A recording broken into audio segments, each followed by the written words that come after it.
voudrais vous parler de la patine. À mon sens, ce qu'est la patine. Je ne suis pas pour toutes les cires et les après et les trucs et les machins et les trucs qu'on superpose. En fait, je suis pas trop pour ce genre de technique. C'est juste que moi, j'apprécie pas la technique. Je préfère vraiment partir sur des choses authentiques. Ma façon à moi de voir la patine, à mon sens, c'est celle qui se cache sous différentes couches de peinture ancienne.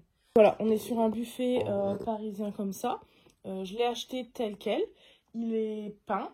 Je peux constater qu'il a différentes couches de peinture qui ont été superposées dans le temps. Donc il y a plus ou moins des peintures épaisses. En venant décaper ces différentes couches de peinture là, c'est là qu'on obtient pour moi la patine la plus authentique. C'est pas en ajoutant une certaine quantité de différents produits comme des cires, comme des apprêts, comme des choses à l'huile et tout ça. C'est juste pas ce que j'aime. Et moi, ce que j'aime, c'est vraiment la patine authentique d'un meuble, celle qu'on va venir gratter. En fait, la façon dont j'obtiens ma patine, c'est pas en ajoutant des choses, mais c'est en enlevant des choses. C'est votre propre appréciation qui va déterminer le rendu final.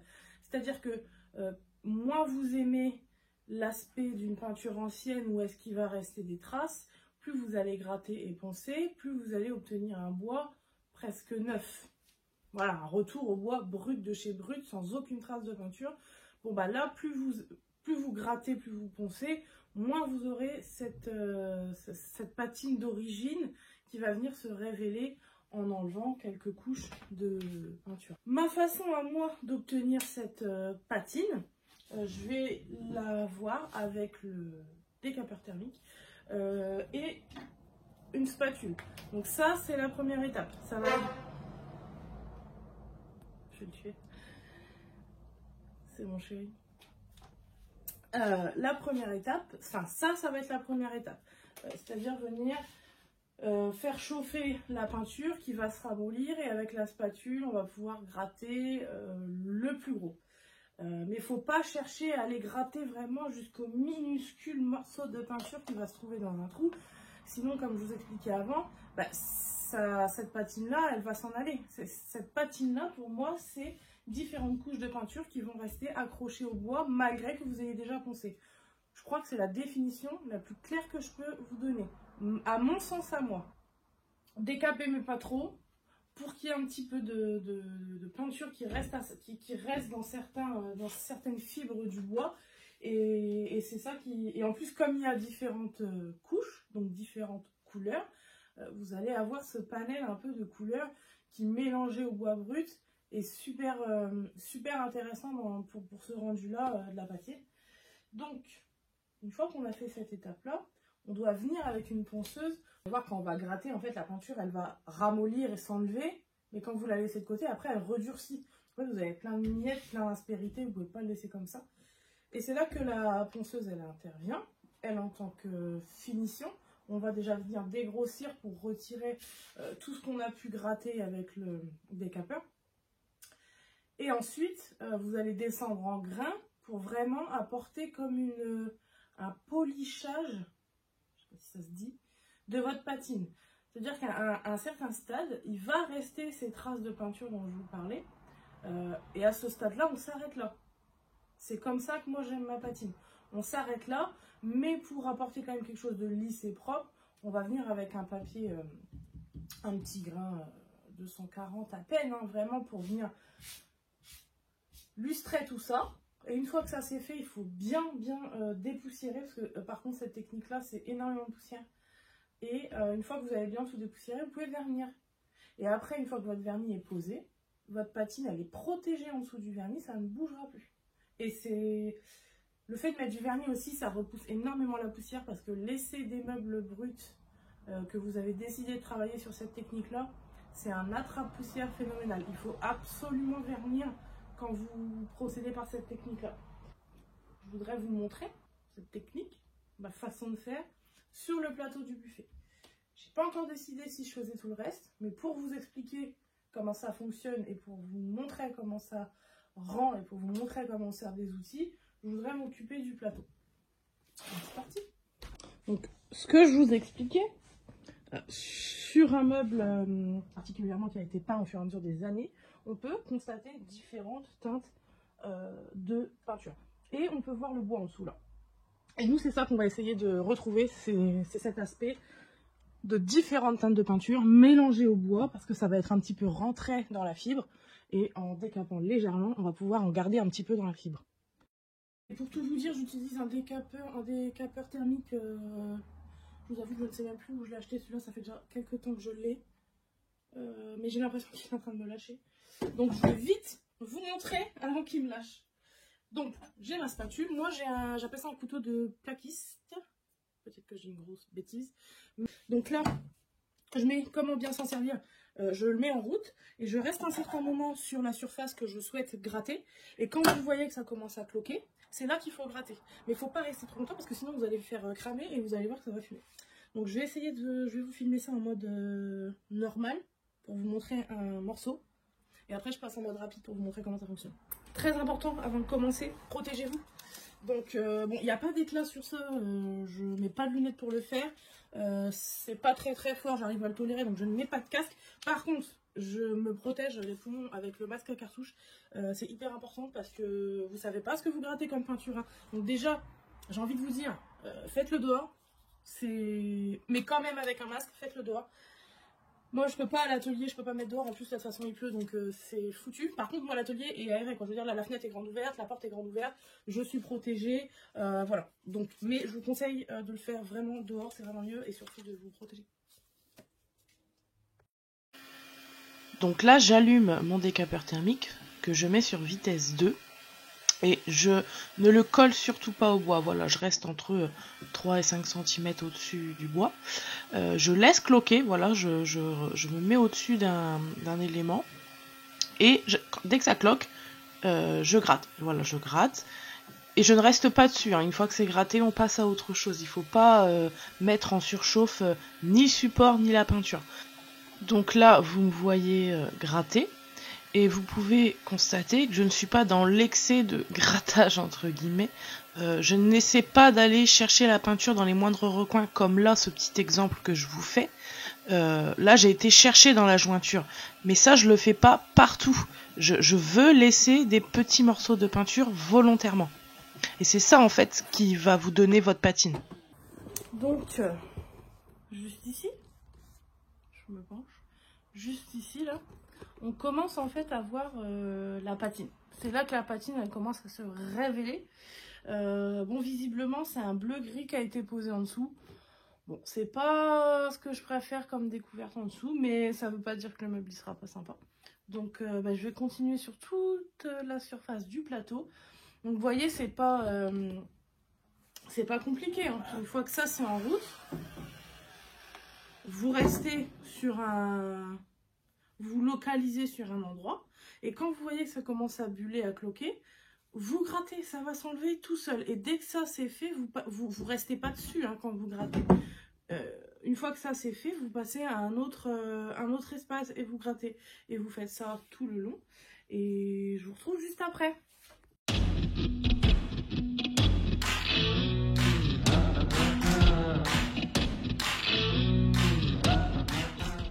Quand vous faites cette technique-là, la peinture elle a tendance à s'agglomérer ici. Donc déjà, il faut l'enlever. Mais même quand vous l'enlevez comme ça, là, en grattant comme ça, moi je prends un petit cutter, vous voyez, hop, je viens rendre ma lame toute propre. Voilà, je rends ma lame toute propre.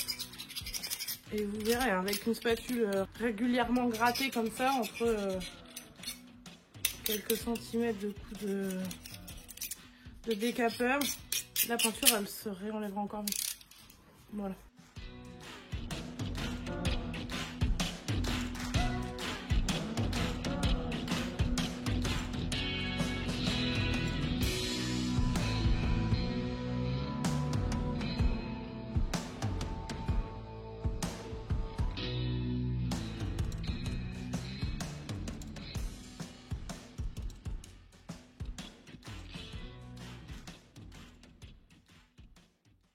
J'ai mis un petit coup de balai autour de mon meuble, un petit coup de balai sur le plateau.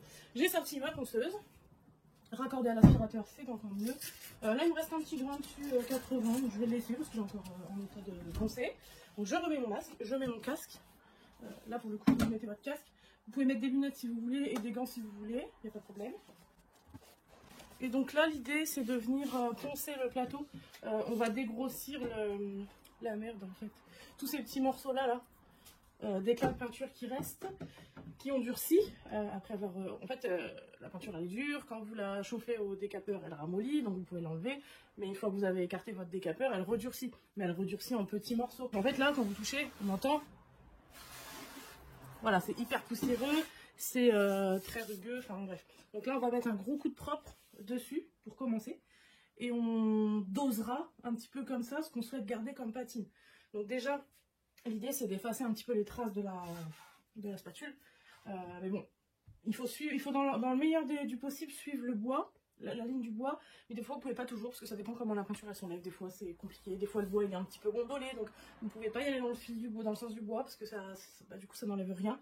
Donc, il faut épouser le bois. Et parfois, du coup, vous avez des traces un peu, vous voyez, là, tout le long, c'est dans le sens du bois. Et puis là, j'ai un petit espace où j'ai fait comme ça.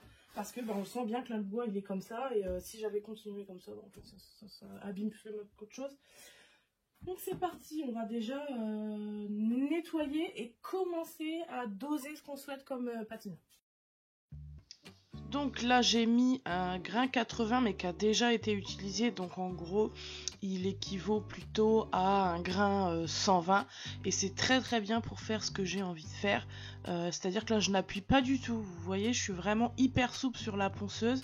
Je viens seulement égrener toutes les miettes qui sont restées collées après le passage du décapeur et vous voyez qu'on commence à voir le bois apparaître en fait sous cette crasse, mais sans trop abuser de la puissance de la ponceuse. Je n'appuie pas, je laisse juste la poussière se décoller et je découvre un petit peu ce qu'il y a en dessous.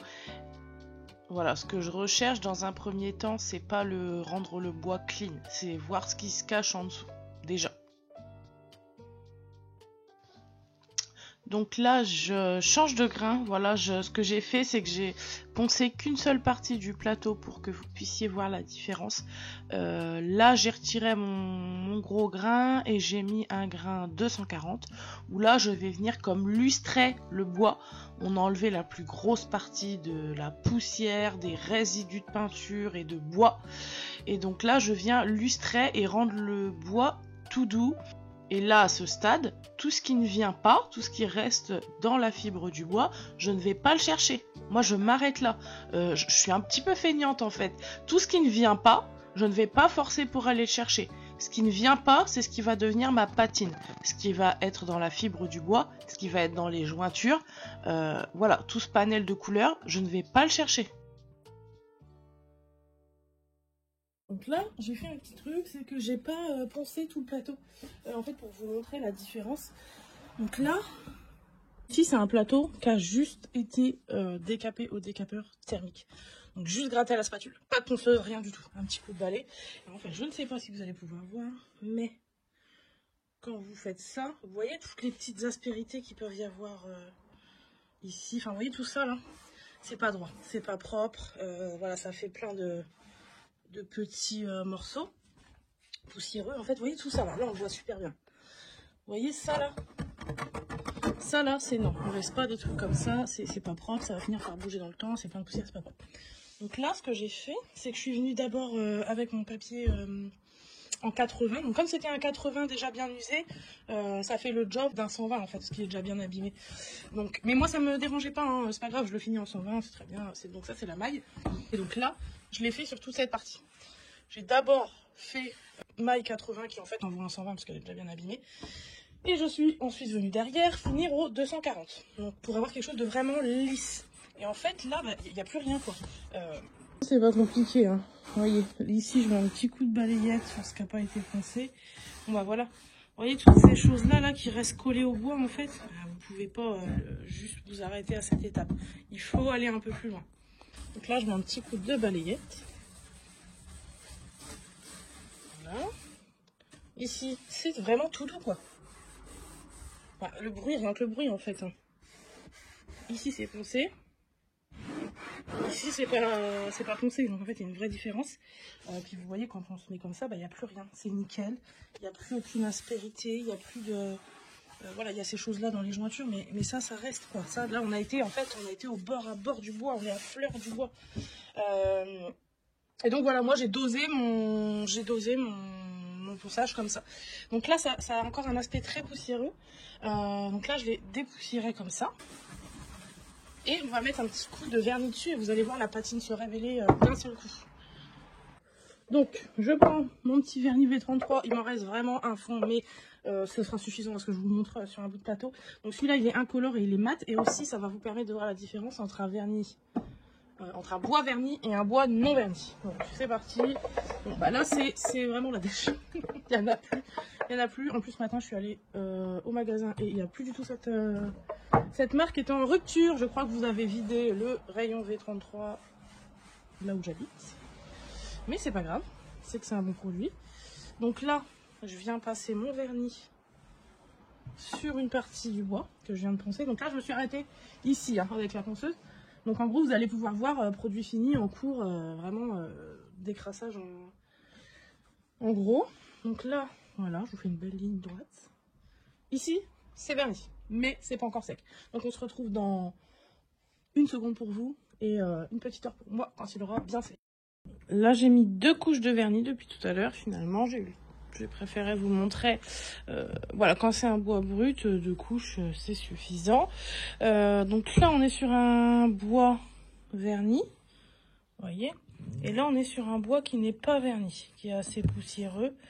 Bon là j'avais bien nettoyé donc ça va, c'est plutôt ici que c'est poussiéreux.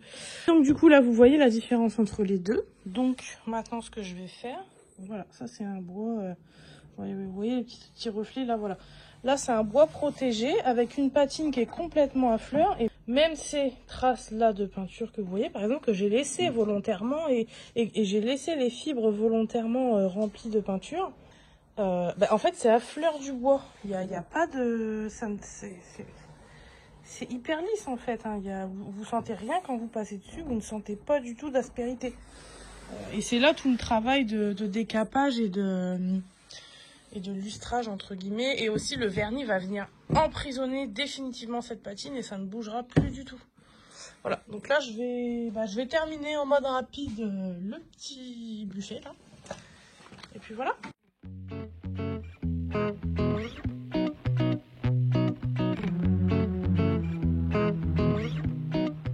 Et je voulais vous montrer toutes ces stries là. Donc ça c'est pas moi, c'était des choses qui existaient déjà.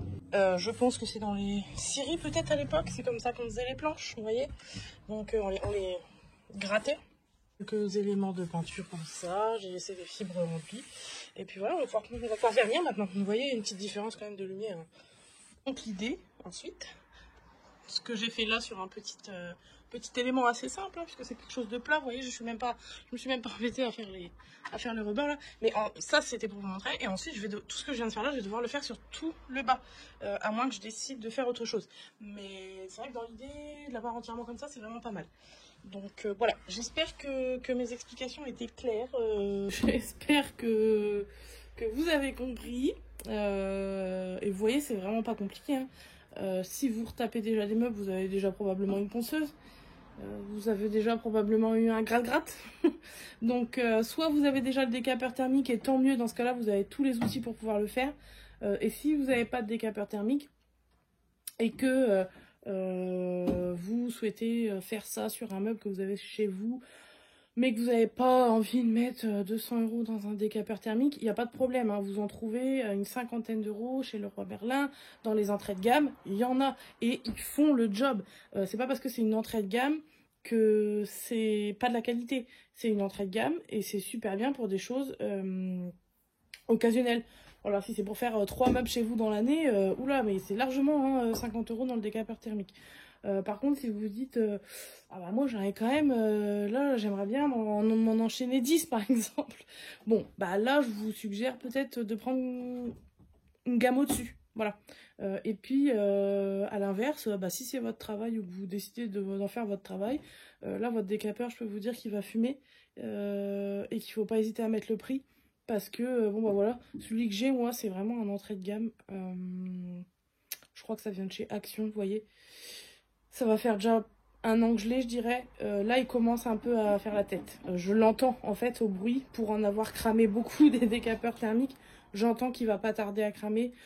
Donc voilà, à la lumière du jour, même si le temps est très gris, voilà. Le rendu du meuble patiné. Voilà, de plus près. Comment ça rend. Et c'est très lisse, tout doux. Vraiment, c'est incroyable. Vous pouvez poser vos vases dessus, ça ne craint rien du tout. Voilà, j'espère que ces petites explications vous seront utiles.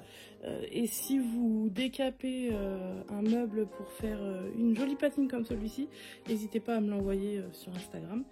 Et puis bah, bon courage pour le boulot, si vous faudra un petit peu d'huile de coude si vous faites un meuble entier. Voilà, et ben je vous retrouve demain maintenant pour un nouveau vlog. Allez, à bientôt!